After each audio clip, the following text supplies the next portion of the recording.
Welcome to Pound for Pound, man. ATL, we in the house again. JR, we got another win. Man, come on.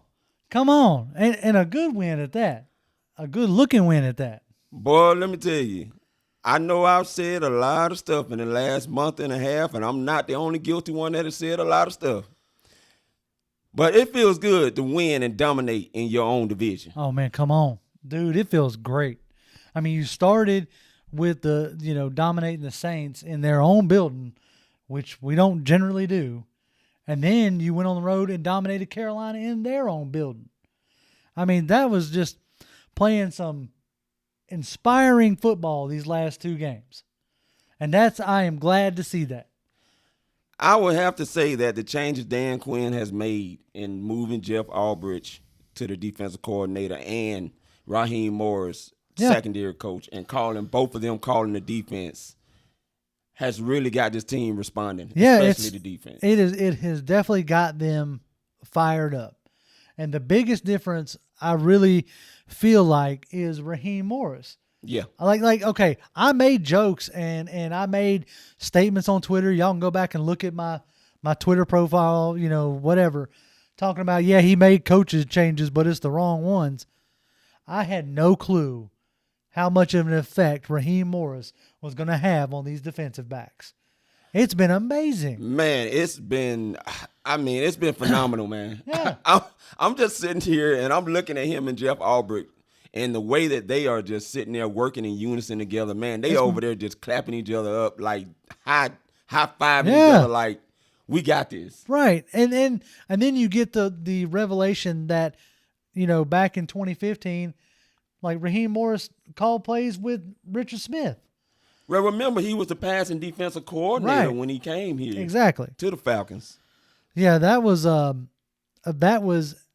such a surprise to me how much of a night and day difference it has been. Now, I know Albrecht has been calling plays, we find out, since, the Arizona game? Yep, week 6, yeah. Week 6, and it took a little bit of time for him to get adjusted, I guess, best I can figure.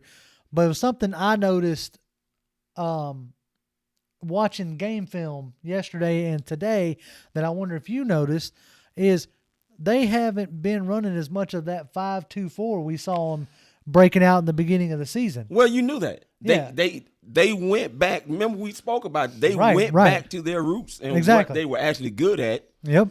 Dan Quinn got out the way. Okay, he got some fresh play callers to call the defense. And like I said, they went back to those twists and stunts that they were famous for doing. Exactly. Okay, that they killed Seattle Seahawks on and Green Bay in the playoffs and got their way to the Super Bowl with. Right, exactly. I mean, to the point where I saw multiple times, more times than not, that, both Ty McKinley and Beasley got their hands in the dirt. And like the thumbnail says, imagine that. Imagine that. They got some sacks. They can rush the pass. Holy Pete. If you put them in position to succeed, guess what they do? And look, I know for myself, we were saying Vic Beasley was used wrong or whatnot. But Vic Beasley is showing that he can rush with his hands in the dirt. Yeah, he's showing that he's comfortable rushing with his hands. But he's also showing, and to a lot of people's credit, he's also showing that he should be used more like an Anthony Barr. Yeah. Like what we had said in the offseason, where he is being dropped into coverage. Mm-hmm. There should be a healthy mix of what you're doing with Vic Beasley. You shouldn't just line up Vic Beasley and expect him to set the edge. Yeah. Or you shouldn't just drop Vic Beasley into coverage. He's too much of an athlete for that.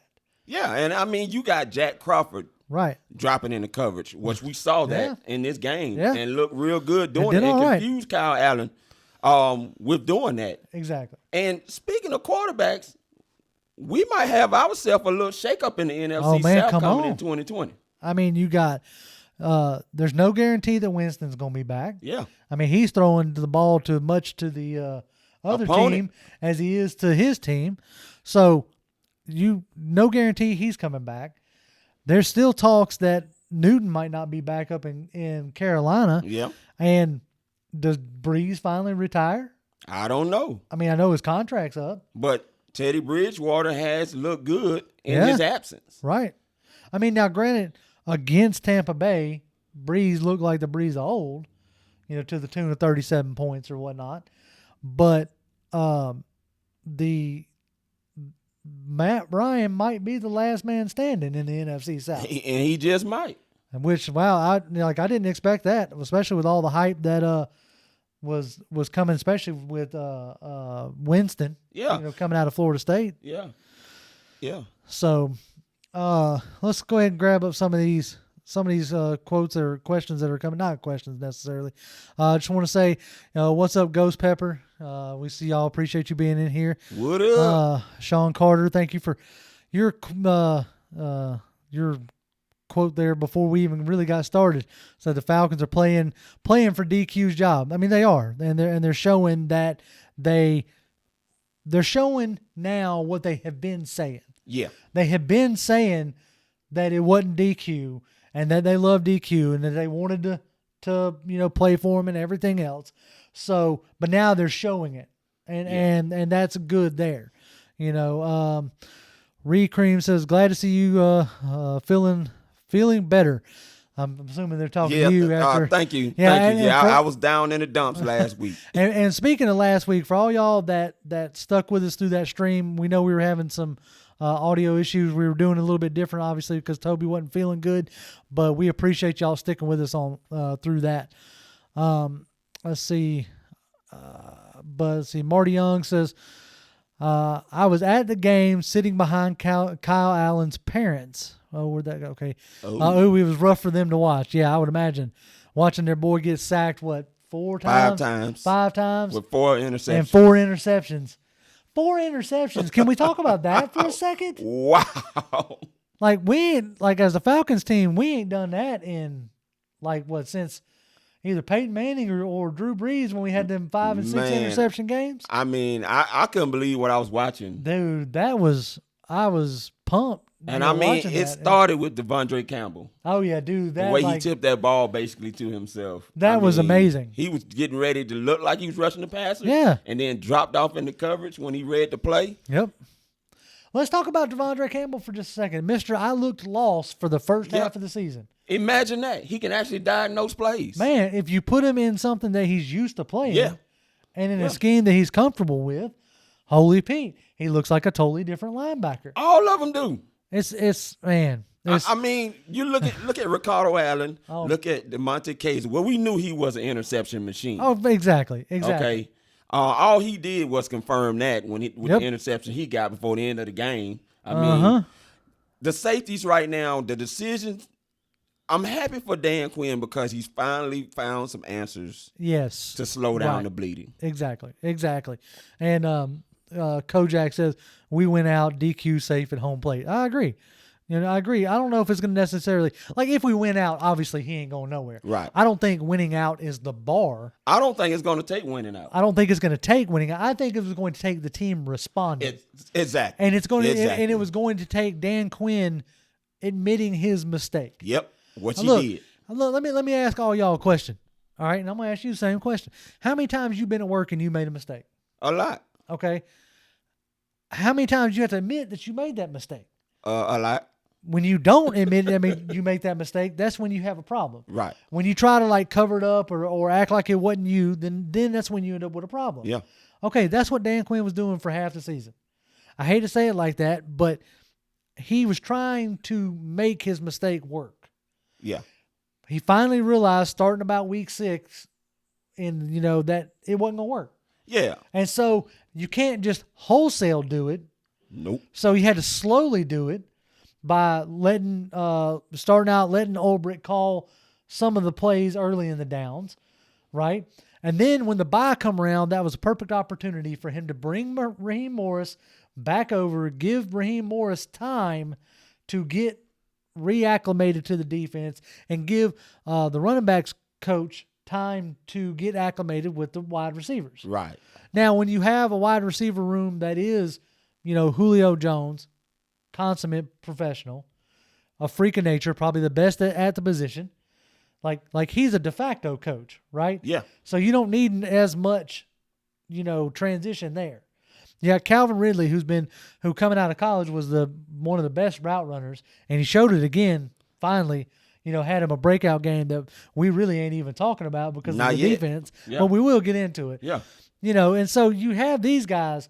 You don't necessarily need as much coaching there, so to speak. Because like I said, you got an alpha dog in Julio Jones. And you can see Julio Jones' influence already. That's what I'm saying. You got an alpha dog there. So you don't necessarily need, a strong-willed coach like Raheem Morris. His influence was immediately felt with the Kendall Sheffields and with the Isaiah Olivers and, the DeMonte Caseys. And let's talk about finally, moving Ricardo Allen back down to strong, or not back down, but moving him down to strong safety. Now you're having his intelligence and his his football IQ closer to that line, also helping those linebackers. But we knew this. Right. We knew this about Ricardo Allen. Exactly. Okay? That he had the smarts. My only thing about Ricardo Allen is that I do feel like we do need to get someone else behind him. Yeah. From a competitive standpoint. Now, we know hopefully Keanu Neal will be back. But right now, Ricardo Allen is playing well due to Raheem Morris coming in with his knowledge of the game. Yeah. I mean, he's got all of these guys right now playing at a very high and fast level. Right. Very fast level. Exactly. No, I agree completely. Jeremy Cole over here talking about DQ is very, very stubborn. Some of his power needs to be taken. Well, whatever stubbornness he had, he's got a real gut check this year. Oh, yeah. You know what I'm saying? Yeah, most definitely. That's fine if he's stubborn and all that, as long as he's responding well. And right now, he seems to be responding by making the necessary changes. Yeah. Sean Long says, how you guys feel about Raheem Morris promoted to full-time DC in 2020? I wouldn't mind that one bit. I mean, I wouldn't mind at all putting Raheem Morris in charge of the defense. Like, I know, especially if as long as, like, you kept Ulbrich very much, like, involved. Yeah, in the mix there, man. But I think you're going to have to do something like that, because if Raheem Morris continues to show out, his name's going to get thrown back in the hat for head coaching jobs again. I mean, you know what? It's definitely a possibility that he could be up for some interviews after this season for coaching jobs. You heard there's the possibility of a lot more retreads and coaches that will be highly favored. Right. Other than that hot coach that's not really out there for the 2020. Well, I mean, it's not like the hot offensive coaches are really making a big splash. Right. I mean, LaFleur's doing pretty good up in Green Bay, but he's got Aaron Rodgers. I mean, Matt Nagy's not looking so great in Chicago this year. Not at all. And it's not like Cliff Kingsbury's setting the world on fire down in Arizona. Yeah. So it's true. It's the other time for the other side of the pendulum to swing. You know what I'm saying?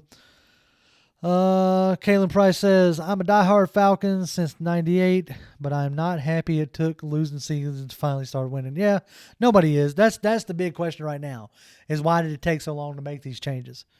And that probably is the stubborn part of it, like not wanting to initially admit that you're wrong, but at least he did and has made those changes. So, I mean, however the case, I know I was on the train of wanting a new head coach and a new GM for that matter. I mean, I wasn't the only one, so I don't feel as bad.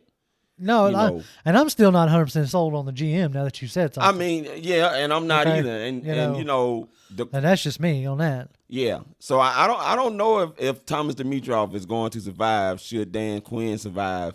Right now, I think my concern was Dan Quinn going to be able to get this team to respond, especially the defense that he took over.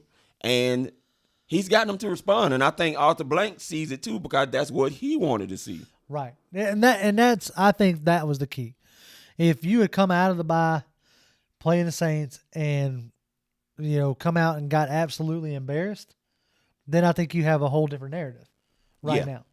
But the fact that they come out and kept Drew Brees from scoring, and then followed that up with another impressive performance of not allowing a touchdown, that speaks to, okay, whatever was ailing the team, at least for a few weeks, has been rectified, Yeah. And that's good to see. Sean Long says, also, the offense will not live up to its highest potential with Cutter calling the plays. I agree with that. I wasn't in favor of hiring Cutter to begin with, and I probably won't be in favor of having Cutter around. But if it keeps the continuity going, and they can show some incremental improvements, which they did, this game, as we alluded to earlier, Calvin Ridley had a real good game. Went for almost 150 yards. Yeah, I think is what it was. Yeah, like 143 yards and a touchdown. Right. Yeah. That's all right, Falconator HD. We're just glad you're here. And then, we go for about an hour. You don't have to be here right at the start, but we appreciate you jumping in with us. What up, Falconator? But, I am, like I said, I'm not a huge fan of Dirk Cutter. I wasn't a huge fan of Dirk Cutter the first time he was here. I laughed at Dirk Cutter when he was down in Tampa Bay, in a sense, because he was still just as predictable. And it seems like he is still just as predictable now. I hope that by maybe getting a better offensive line, like if we get Lindstrom back, and he starts to improve, that maybe, the run game will improve by de facto of opening up holes. Right. But I don't expect Cutter to be able to, scheme something open. He had some decent plays, that deal with Christian Blake, that little double reverse. Yeah. That was a pretty creative play. So, anyway, Cutter I'm not a fan of, but I'm also not a fan of Matt Ryan having yet another offensive coordinator.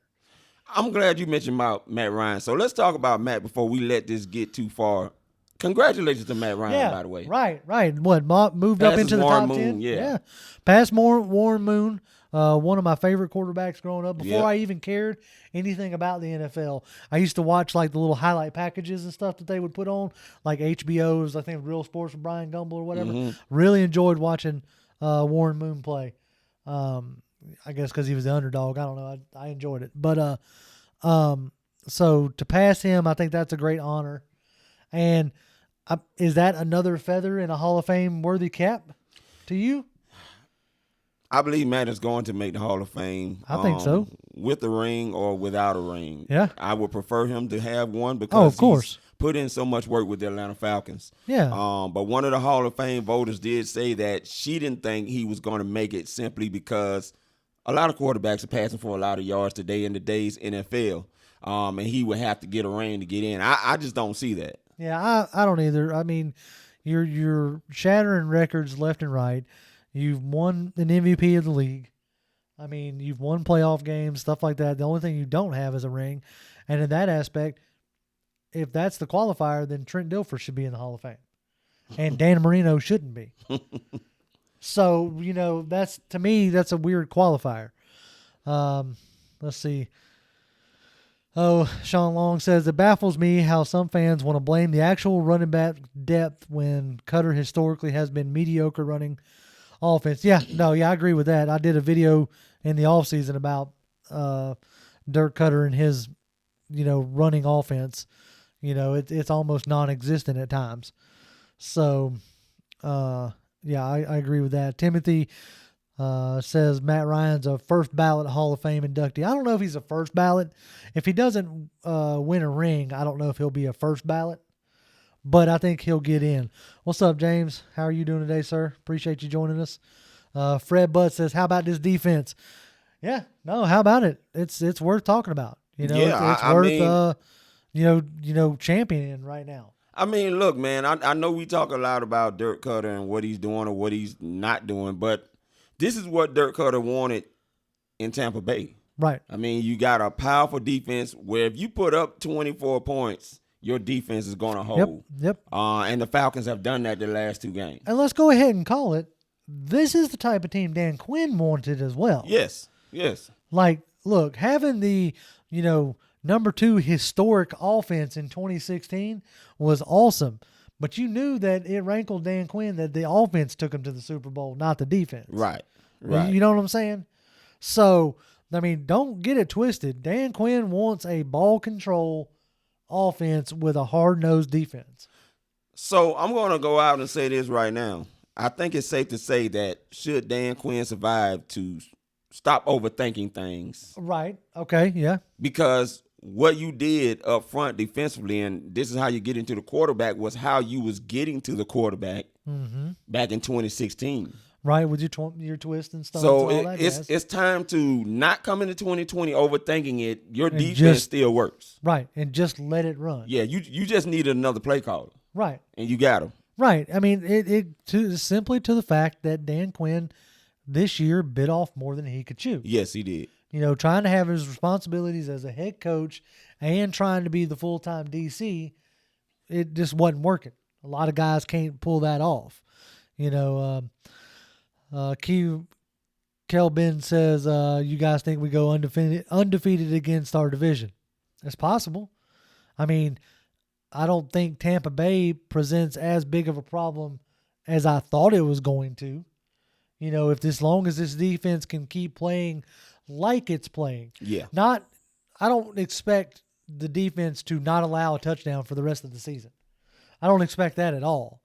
You know, but if they can keep playing like they've been playing, then yeah, it's reasonable to think that we could go undefeated against our division.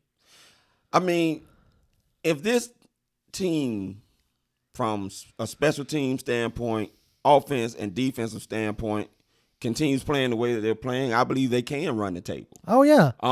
Speaking of special teams, we got our first return touchdown by Kenyon Barner. That almost guarantees him a new contract, right? In a long time. Dude, we ain't had one since Hester? Yeah. It's been a long time. So that was 14, dude. The drought is over. Right. So I mean, maybe we can quit, trying to draft the Marcus Greens of the world and just, go ahead and give Kenyon Barner a couple-year contract. And we could. I mean, he's kind of become like a journeyman. He has. Of sorts. I don't know if we're going to keep him here. It's just going to depend on what Ben Kutwicka. Right. If he survives along with Dan Quinn, is going to be interested in going into 2020. Exactly. I mean, imagine that. We're actually talking about Dan Quinn possibly surviving 2020. Did you even think? No. Like going into this, no, I couldn't think at all. Somebody's bringing up Isaiah Oliver. I think Raheem Morris has done an amazing job with Isaiah Oliver's confidence. I mean, Isaiah Oliver's confidence has boosted out at least 7 levels. Oh, yeah. Since that Eagles game. And beyond that, I mean, look at what Desmond Trufant did on his first game back. First game back reminds you that, hey, I'm still here. Yeah, I'm still a good cornerback. So that was nice one for to the see. Season. That was not that time. I guess all of us giving him a hard time about the jugs machine might be paying off. But you can tell he was chomping at the bit in the New Orleans game on the sideline to get back in there. Yeah, no doubt. I just want to know, whichever one of y'all sent Desmond Trufant a jugs machine over the offseason, I appreciate it. Thank y'all for that. Speed Falcon fan for life says, do you think that the Saints will lose out for us to win this division? I highly doubt it. I mean, they already beat, I don't see them losing to Tampa Bay or Carolina. They got Tennessee. Right, they got Tennessee. I just don't see them losing out. I hate it. Listen, in my personal opinion, I'm not thinking about playoffs right now. No, I think I'm getting excited about the fight that Dan Quinn's team is showing to keep him here. Right. Okay. Exactly. Not necessarily because I want Dan Quinn to be the head coach going into 2020. Y'all know how I feel about that. But I respect the man that finds the answers that he needs to slow the bleeding down to fight for his job. Exactly. And that's what excites me. I can't never disrespect the guy that is on a mission to fight for what he believes is rightfully his. Exactly. And that I can respect. Like period, point blank. At the end of the day, that I can respect. Yeah, he's still going to have to answer in some way, shape, or form about what in God's name happened in the first half of the season. And Thomas Dimitrov may be their scapegoat. And he may be. I don't know. But somebody is going to have to answer for that. Yeah. Because that's still a question that has to be asked. Yeah, and it's going to be. Right. And so, but if they decide, if Arthur Blank decides, okay, This team has played for him. They played hard for him. You know, he needs, you know, he should keep his job. I'm not necessarily going to be too upset with that. Right. So let's see. Gamehead Madness says, can't wait till we see the 49ers. Yeah, that's going to be like a little bit of a revenge game right there. Obviously with the way Shanahan left or had, left ear. Yeah. The taste everybody's got in their mouth. I hope that we can rain on their parade a little bit. So, I mean, it's official. We've been called the spoiler team. Right, correct. And we can change some things from a playoff seeding standpoint, especially with New Orleans. Yep. I mean, if we sweep New Orleans and they drop a few more games, they could be going on the road after that divisional game that they're going to have when they win the division. Right. Should some miraculous miracle happen where they drop all their games. But, I mean, we'll see. Thank you, Marty Young. Appreciate that. Marty, appreciate that, man. He says, what do y'all think of the story that the Falcons were taking a serious look at Kaepernick? Was it to be a gadget player or just to put butts in the seats? I don't know. I didn't read that story. I know he was supposed to have his workout at the Falcons facility, which I thought was pretty cool. That we were going to open up our facility for that, for him. But I mean, if they were looking at signing him, if they thought that he'd help them win win games, then that's all I care about at the end of the day. I mean, if anybody did bring Kaepernick back into the NFL, I could see Arthur Blank being that guy to pull that trigger to do it. Should it come down to that point. Right. Right now, everything is up in the air with that, so I don't really know if Kaepernick is even going to get the opportunity to play. Yeah, I don't know. And that was a whole, just a crazy situation all the way around. That the way that whole thing played out, I think it was, I don't know, it just wasn't a great look all the way around. Yeah, but I'll tell you this much. I do not agree with Quavo. Oh, yeah. Saying that Kaepernick should take over for Matt Ryan. Look, I want to know, what did Matt Ryan do to Quavo? Did he I have no idea, but did he win a bet? Or I did don't he know, man. beat him in a card game? Or because he is constantly trying to replace Matt Ryan. I mean, anybody in there. At one point in time, he was trying to replace him with him. Yeah. So yeah, when we was on that losing streak, I mean, every chance he gets, he says he wants Matt Ryan out. Anytime somebody stick a mic in his face and ask about quarterbacks, he's constantly, I don't know what Matt Ryan did to him, but that's been interesting. I don't know, man. But I tell you what Matt Ryan was doing. He was dropping them dimes on Hello? Sunday. That man. Look, I want to know, did somebody change Luke Kuechly's birth certificate to say Julio Jones is his daddy? You know what? Every time Matt Ryan catches Luke Kuechly on a mixed match man, with Julio Jones, his eyes got to get this big. Man, he becomes a highlight reel and not in a good way. He's on more of Julio Jones's highlight posters than I think anybody else. with his back turned. Oh man, come on! That has just been crazy to see that. That happened yet again, and this time in their house. I bet when them dogos both retire, him and Matt Ryan, and they go sit down and eat somewhere and drink some coffee, he gonna be like, man, why you had to do that to me? Why you got to do that to me? Y'all, I'm a linebacker. Why y'all got to put Julio Jones on me? Man, and why y'all got to make me look like that? I mean, and Matt Ryan dropped that dime in there. And with somebody in his face, too. Man. With somebody in his face. It was right on point. Dude. I mean, he was dropping dimes to Calvin Ridley. But I've been told more than once that Matt Ryan can't throw over 50 yards. So somebody explain to me how he made that pass. I mean, look, it wasn't Matt Ryan necessarily throwing over 50 yards, but we do know early on in his career he struggled with accuracy. Okay, I get it. I just like to poke fun at the people who don't like Matt Ryan. But this is one of the things I do give the Dirk Cutter. What's up? Under Dirk Cutter, Matt Ryan has been one of the most accurate deep ball throwers. Oh yeah, out there, even in 2012. Y'all know it. Yep. I mean, that's like what predicates like Dirk Cutter's offense is those 6 and 7 step drops. Yeah. Like his run game is the screen passes and all that other stuff. But his real game, what he really likes is them 4 verticals. Yeah. That 4 wide and running everybody out. That's what he wants to do. Them 6, 7 step drops. Gamehead says Julio Jones stopped hanging with that guy because he keeps talking about his QB. I hope, man. I don't know. I mean, I don't know. If you Julio Jones and you see Quavo, do you give him a side eye? Like, daggone, dog. Look, I don't know, man. Oh, anyway. True Block says, I don't know what it is about Carolina, but Julio always goes Super Saiyan. This time Calvin Ridley went Super Saiyan. No, you right about that. Mr. Calvin. Yeah, both them boys went Super Saiyan. Now, I do want to notice, has anybody else noticed in the last few games Julio's been kind of quiet? Yeah, but you know what? He started off like gangbusters. The man got his 4 touchdowns early on. Okay. And he's 200 and some yards away from getting 1,000 yards again already this season. So okay. I'm not going to be too much on him. We got 6 more games to go. It's no telling where we know he's going to be 1,000-yard receiver. Oh, yeah, again. yeah, for sure. And he'll probably get 7 touchdowns. Yeah, I think so. I think early on it was more of like a force feeding kind of situation.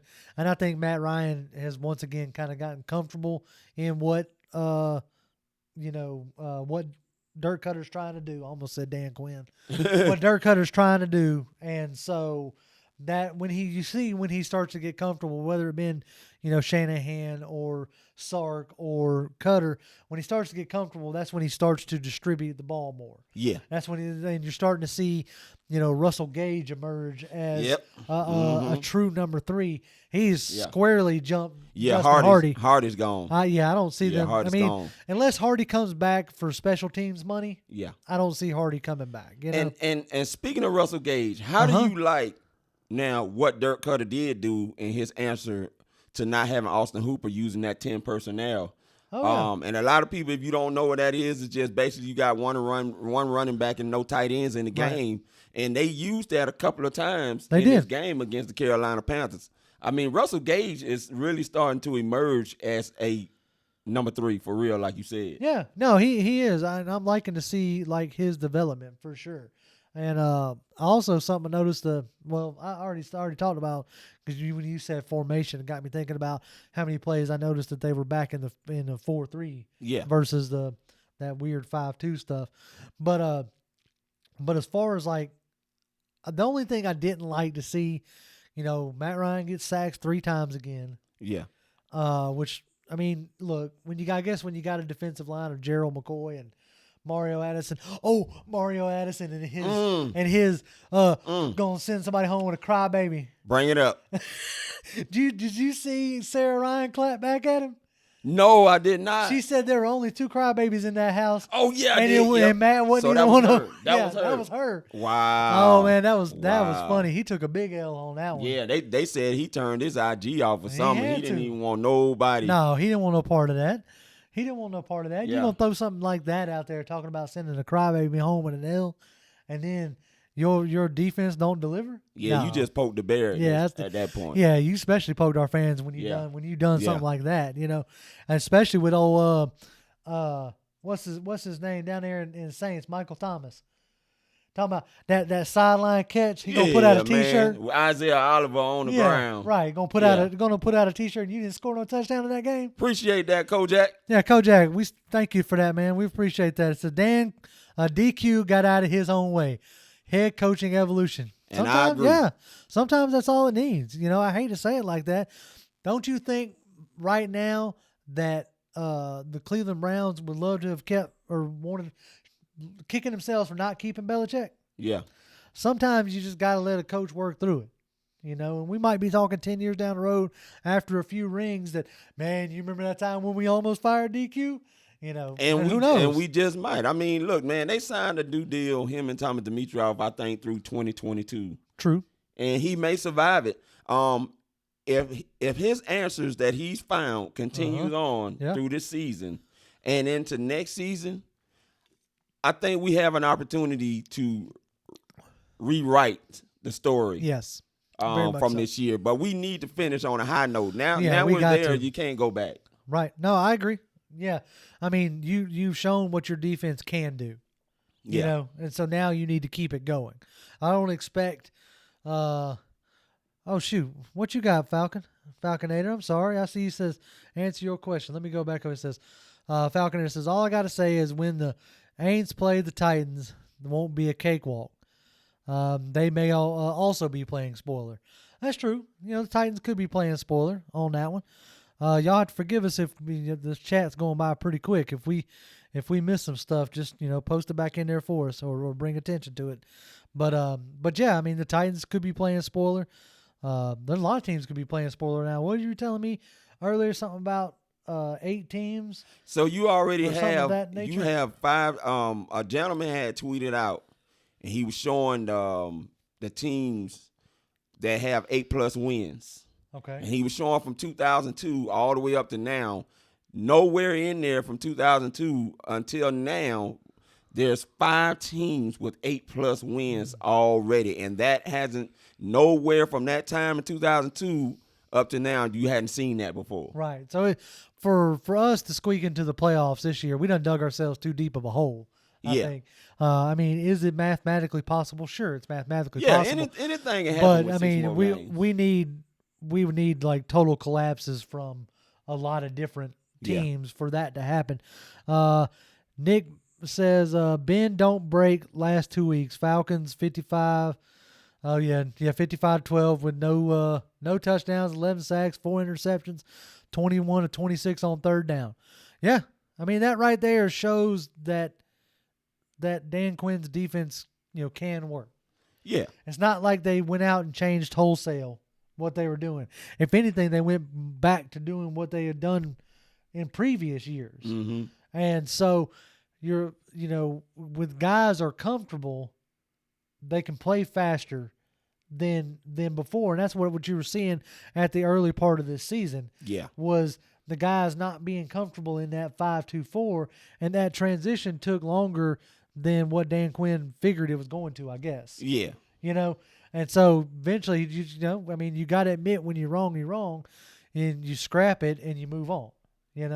And that's what made the transition in the bye week, because you can't just go changing wholesale everything that you worked on in the offseason. And that's why the transition worked as well as it did, because they could go back to their roots and what they were good at, as opposed to what they were trying to incorporate.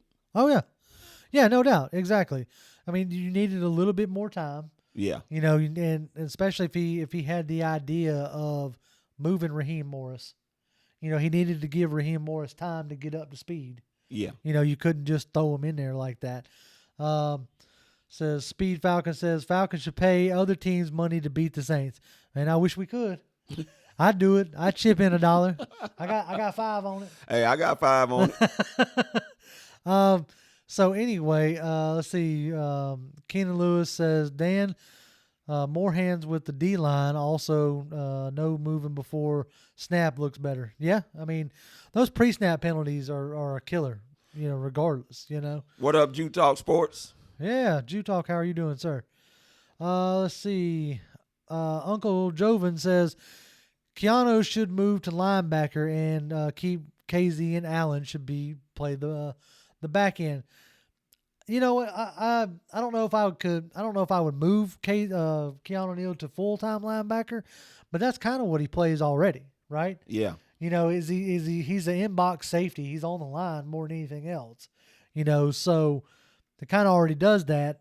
But then the question would be, how do you get KZ on the field? Like, how do you get all 3 of them on the field? Yeah. Maybe your nickel package is three safeties instead of another cornerback. Well, remember we had J.J. Wilcox here, that it was said that they were going to play a lot more big nickel. But yeah, a lot more big nickel. Yeah.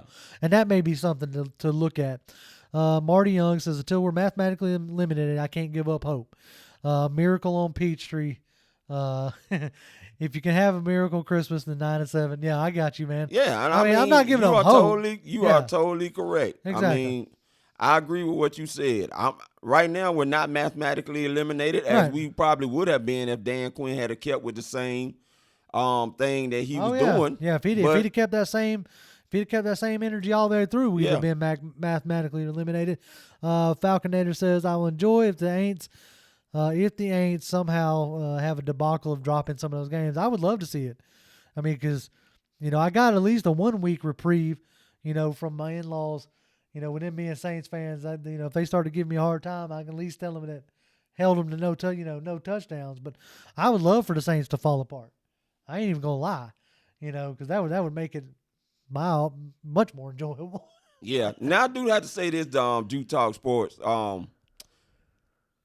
I know you were one of the guys who was saying that you didn't think we should let Dan Quinn go. Now, I'm not saying he's out of the woods yet. Not yet.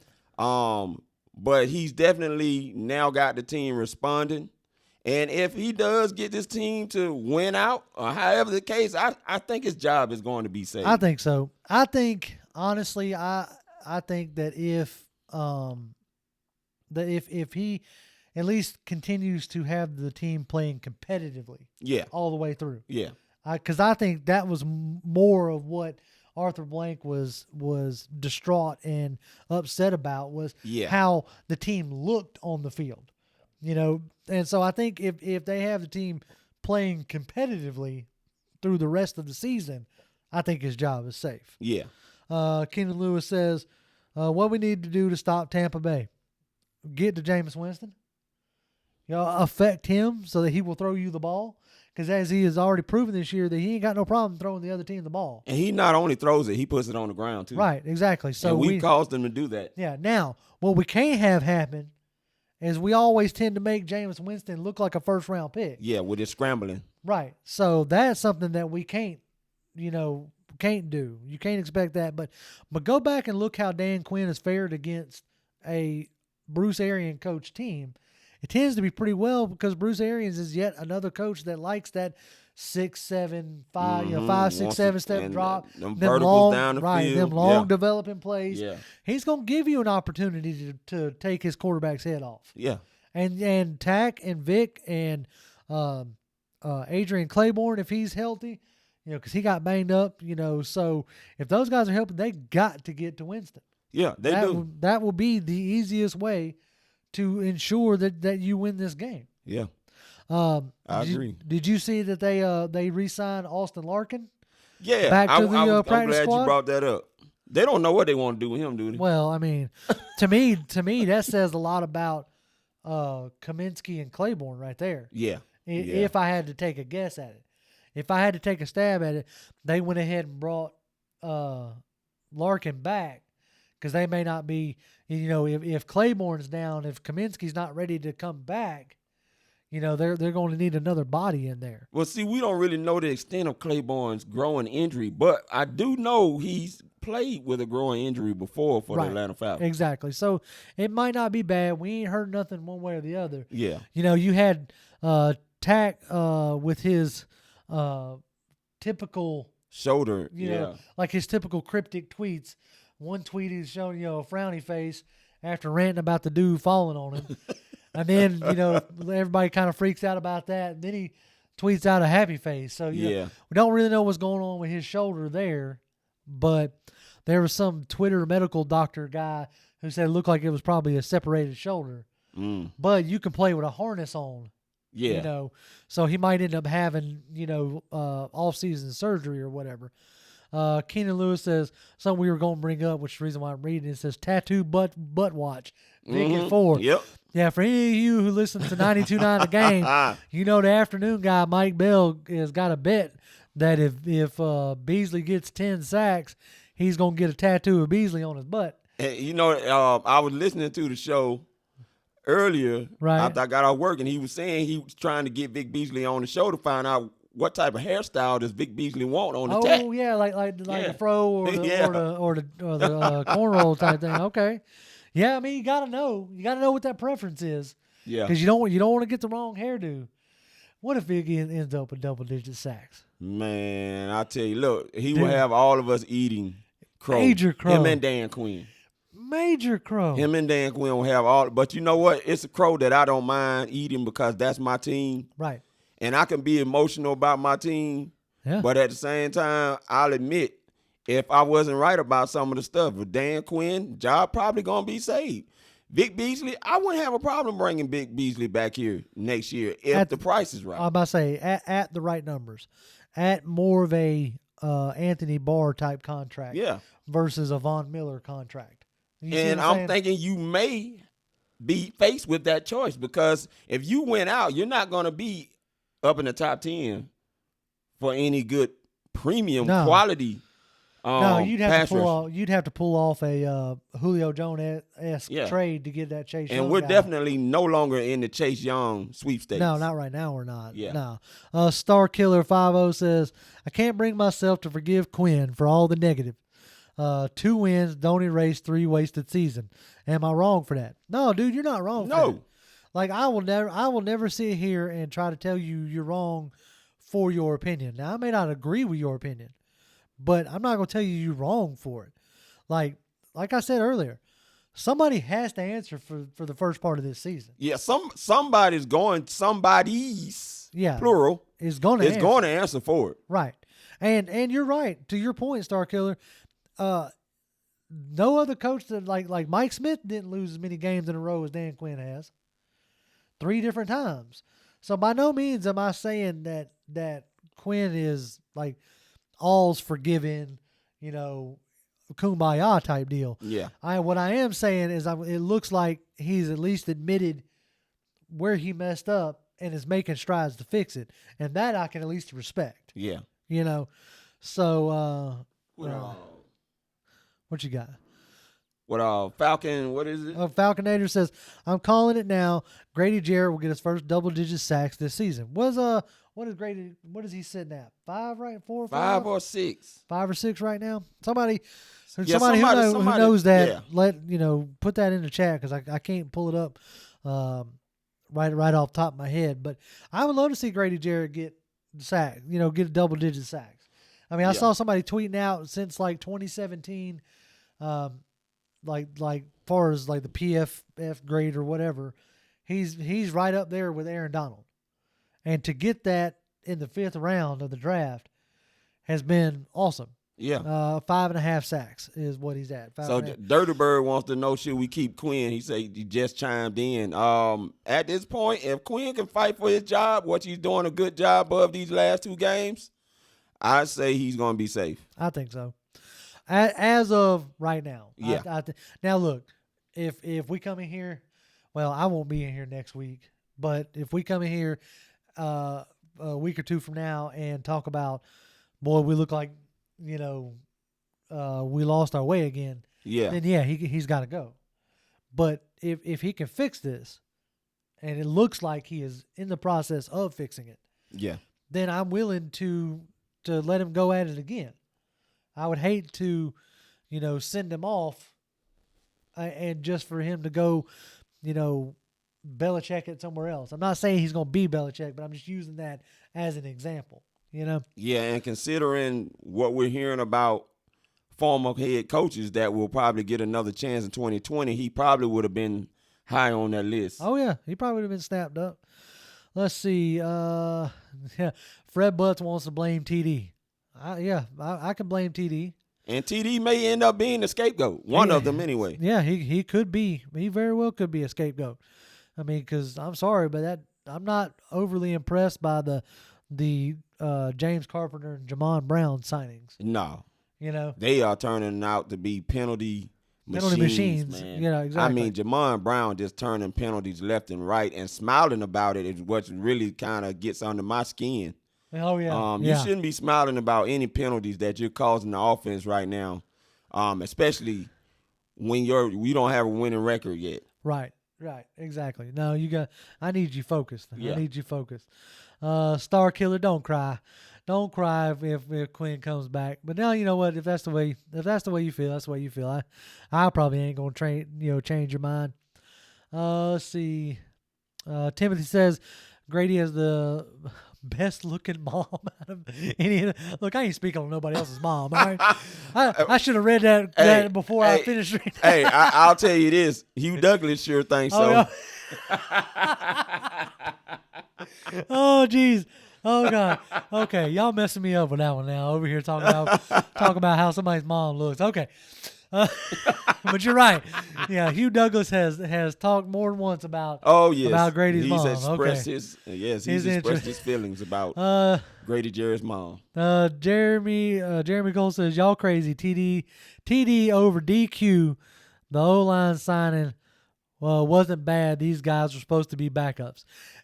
Okay, yeah, you're right. If you sign those guys and you were going to draft McGarry and Lindstrom, well, one of those guys was going to start at the left guard position. Yeah, true. Yeah. I mean, so one of them would have. Yeah, one of them, and I think it was going to be preferably Jamon Brown if he could have beat out James Carpenter. Right. So, yeah, I would be interested. Like hopefully somebody was asking if we thought we were going to see Lindstrom again this year, and I don't know. Like you'll know here in the next week or so if if Lindstrom gets taken off IR. Well, from what I heard, he hasn't started his 21-day workout or whatnot. Right. He can't start that until they take him off IR. Right. So it'll be interesting to see how that plays out. Me personally, just from my way of thinking, I would not bring him back this season. No, I mean, at this point, like I said, your season is just about lost anyway. And you kind of know what you have in Lindstrom. Right. You knew, he's rock solid. Yeah. From what we've seen so far. Right. Now I will say that the caveat is that if you bring him back off IR, I want to make sure he's 100%. Right. If he's 100%, then he could use the reps. Yeah. Live fire situations. What changes, Fred wants to know, what changes do we make if DQ stays? The changes, I think, would be, I would like to maybe give, it's hard to say, I want different talent evaluators. Okay? Yeah. I don't know who's in who's in the scout department, so to speak. But I would like some different talent evaluators. And if Dan Quinn doesn't have as big of a say in that, maybe he needs more. I don't know. See, I just don't know, that's man. That's a hard thing for me to answer there. I do believe some changes will be made somewhere. If Dan Quinn saves his job, I think his coaching staff is staying. I know y'all want DK gone. Yeah, but I just don't. Happen. Yeah, I just don't think that's that's going to happen. Yeah, but I do believe there will be some moves that will go down in the front office. I think there will be some front office shifts. I think so. And TD could be number one on that list to be included out. What if you were to bring Rich McKay back, as in GM, and maybe put TD in a lower position? See, I don't know if Rich McKay is up for that anymore. Yeah, and I think that you're seeing a trend now where these scouts are getting GM jobs or these media guys are getting GM jobs. Right. You're looking at John Lynch with the 49ers and the success that they're having over there with him and Kyle Shanahan. And you're looking at Mike Mayock over here. Looking what the Raiders are doing now. They have a winning record as of right now. Right, exactly. Yeah. And he's doing a lot to overcome Gruden down there. Yeah. So I'm assuming there, Kojak, you're talking about Deidre Sanat. He's just a victim of Tyler Davidson playing good. Yeah. I mean, I hate to say it like that. They brought Davidson in, and he does a lot of the same things that Sanat would do. Yeah. I mean, you know what? We talked about the cap situation a little bit. We're not capologists, so we're not, that professional when it comes to that. But this could bode well for Arthur Blank that Dan Quinn does win his job and save it. Because I would be interested to see how we work around a lot of those situations with the money that we paid out to players in 2020, how they go at it. And this is why I'm thinking there's going to be some changes in the front office. Yeah. I mean, because Marty Young just brought it up.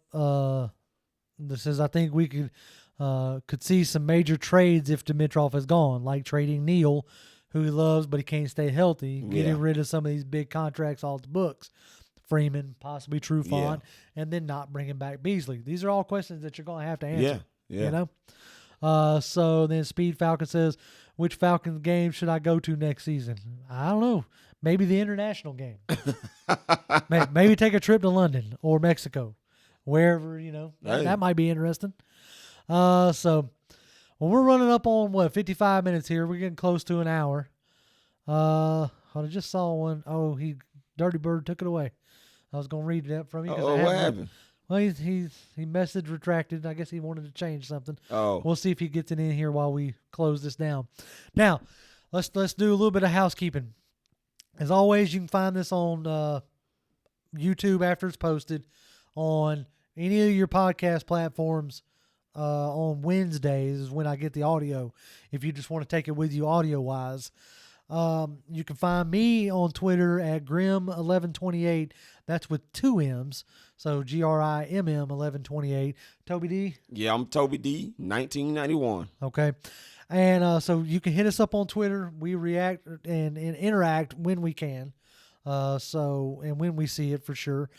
Now next week, I know some of y'all have seen it, seen me talk about it, but next week I will be on a cruise ship in the Caribbeans with a bunch of Saints fans. Y'all pray for me, okay? But so I won't be here next week. So Toby, I don't know if you'll be doing a live show or not. You might just do a recording.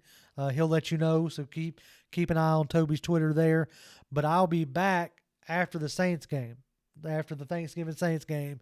We'll be back to our fully regularly scheduled type program as we've been doing.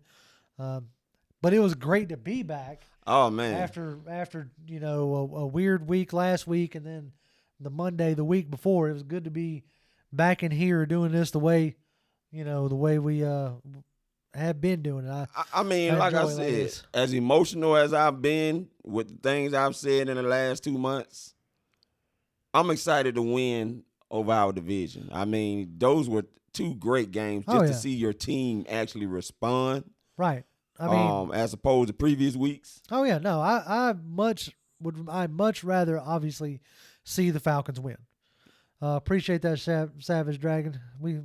I felt like it was a good show today. Hey man, we appreciate it. It was a great show because of you guys. Exactly, y'all showed up and showed out in the comments, and we appreciate all y'all always showing up and chatting with us. Y'all make it fun for sure.